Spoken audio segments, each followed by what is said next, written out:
জমিনের মধ্যে সন্তান মা বাবাকে ভয় পায়। প্রমাণ বলে সন্তান মা বাবার সামনে কখনো অন্যায় করে না, শাস্তির ভয়ে, পিটার ভয়ে, বেতের বাড়ির ভয়ে।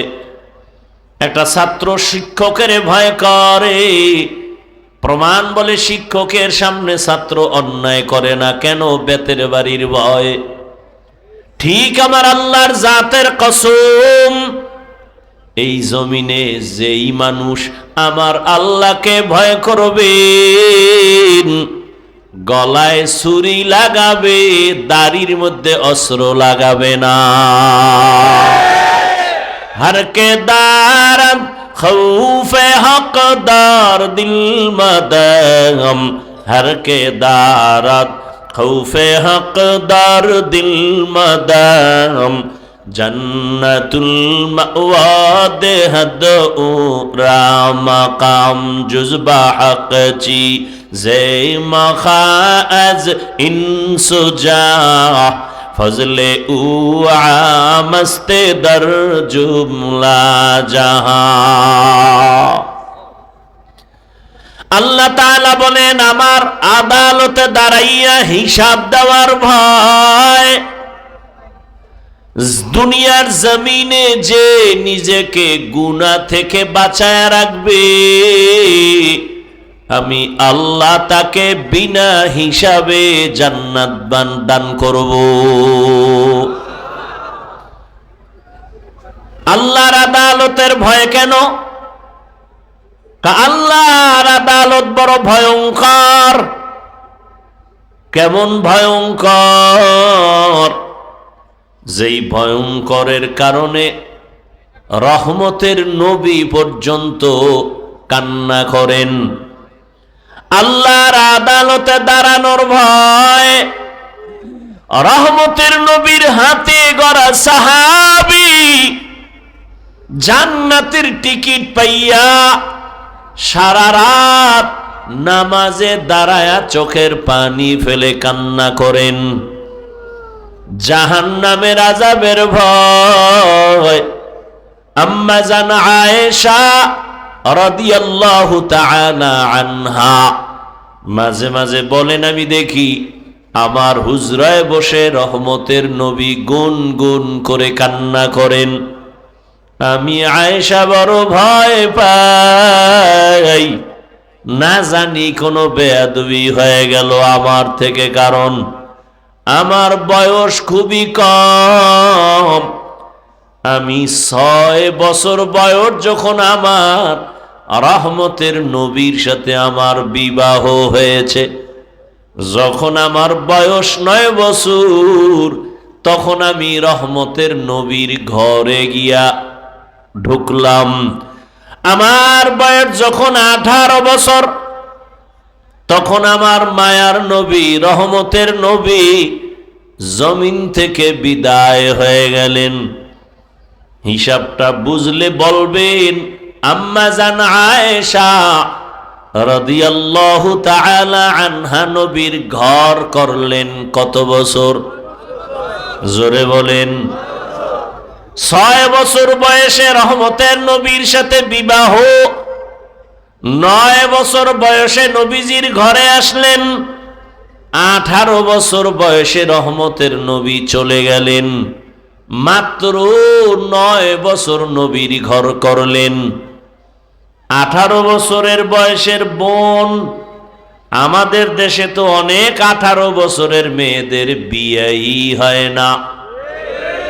এর মধ্যে আবার একদল আগুন লাগায় কয় বাল্য বিবাহ বন্ধ করে দাও।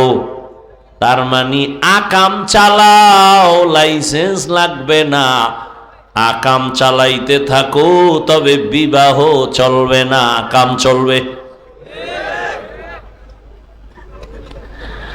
আম্মা জান আয়েশা রাদিয়াল্লাহু আনহা বলেন, মাত্র আমি 18 বছরের নারী, 9 বছর রহমতের নবীর ঘর করে রহমতের নবীর দোয়া পাইয়া কি হয়েছি? আম্মা জান আয়েশা বলেন, আমি 2000-এর উপরে হাদিসের হাফেজা হয়ে গেছি। কয় হাজার? আপনারা পারেন কয়শো? কথা কন না কেন? আপনাদের ঘরের মহিলারা একটাও না, একটা হাদিস না পাইরা আপনি আহলে হাদিস হন কেমনে? জিন্দেগি মে বন্দেগি তু করনা হে, जिंदगी में बंदगी तू करना है, जिंदगी बे बंदगी शर्मिंदा है, जिंदगी बे बंदगी शर्मिंदा है। दुनिया में हो दुनिया का तलबगार ना हो, बाजार से गुजर हो खरीदार ना हो, ये दुनिया एक मिसले कागज फूल है, ये दुनिया एक मिसले कागज फूल है, जिंदगी में बंदगी तू करना है, जिंदगी में बंदगी तू करना है, जिंदगी बे बंदगी शर्मिंदा है, जिंदगी बे बंदगी शर्मिंदा है, जिंदगी में बंदगी कुन बंदगी, बंदगी बे जिंदगी शर्मिंदगी।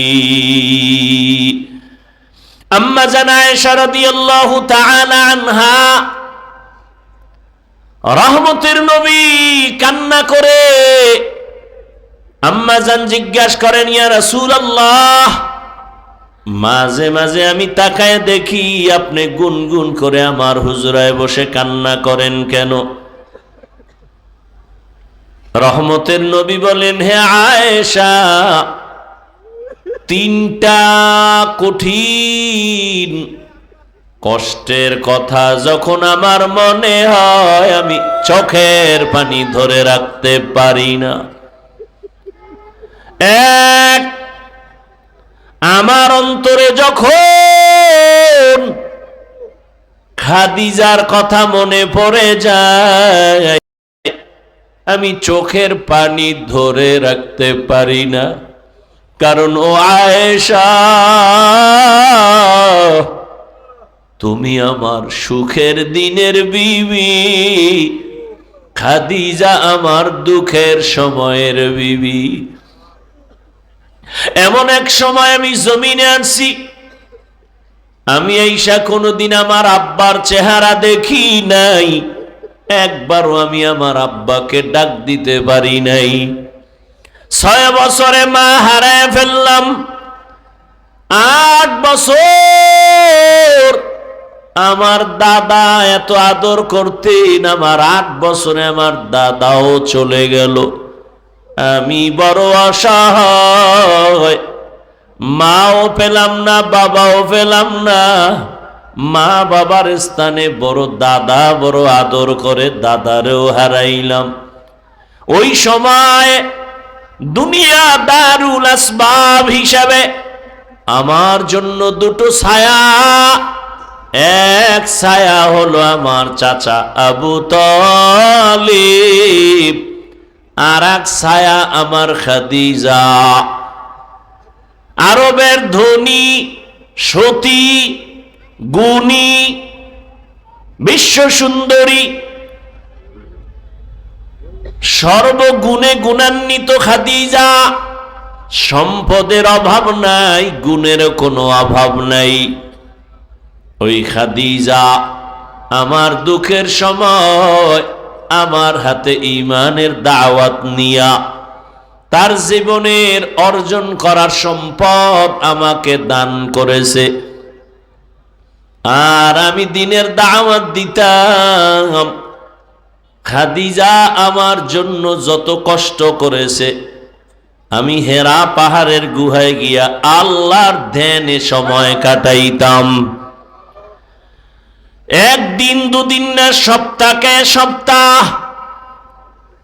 অনেক উঁচু পাহাড়, যেখানে কোনো সিঁড়ি নাই, দোকান নাই।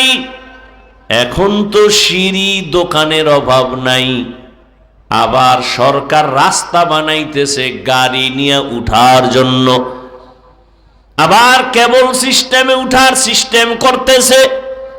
ওই সময় তো পাথরওয়ালা জমিন, চতুর্দিকে দুশ্মন। খাদিজা মহিলা হইয়া নাস্তা নিয়া ওই পাথরওয়ালা জমিন পাড়ায়া ওই পাহাড়ে উঠিয়া আমার হেরা পাহাড়ের গুহায় গিয়া আমার জন্য নাস্তা নিয়ে হাজির হয়ে যাইত। আমি কালেমার দাওয়াত দিয়া যত গভীর রাতে আসতাম, ঘরের দরজায় সালাম দেওয়া মাত্র দরজা খুলে ফেলতো। খাদিজাকে একদিন জিজ্ঞাসা করা হলো, খাদিজা বলে, আমি 1 সেকেন্ডের জন্য ঘুমাই না, রহমতের নবী রাস্তায় আছে। ও আয়েশা, ওই খাদিজার কথা যখন আমার মনে পড়ে, আমি চোখের পানি ধরে রাখতে পারি না। আর একটা কষ্টের কথা মনে পড়লে আমি আর চোখের পানি ধরে রাখতে পারি না। আমি মক্কা থেকে পায়ে হেঁটে কষ্ট করে করে তায়েফের ময়দানে গেছি কালেমার দাওয়াতের জন্য। ওখানে যাওয়ার পরে ওই কাফেরেরা বাচ্চাদেরকে লেলিয়ে দিছে আমার পেছনে মারার জন্য। তায়েফের ময়দানের কাফেরদের বাচ্চাগুলো পাথর হাতে নিয়ে মারা শুরু করলো। বৃষ্টি যেমন পড়ে, ওই পাথরগুলো আমার শরীরের মধ্যে বৃষ্টির মতো পড়তেছে। পাথর পড়িয়ে আমার শরীর থেকে রক্ত,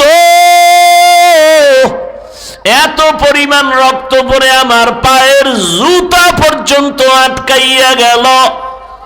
আমার শরীর, আমার আল্লাহ এত দয়া করেছেন, আমার শরীরে একটা মশা পড়ে না, মাছিও পড়ে না। ও আয়েশা, তুমি জানো আমার ঘাম থেকে আমার আল্লাহ মিশকের ঘ্রাণ দিয়েছেন।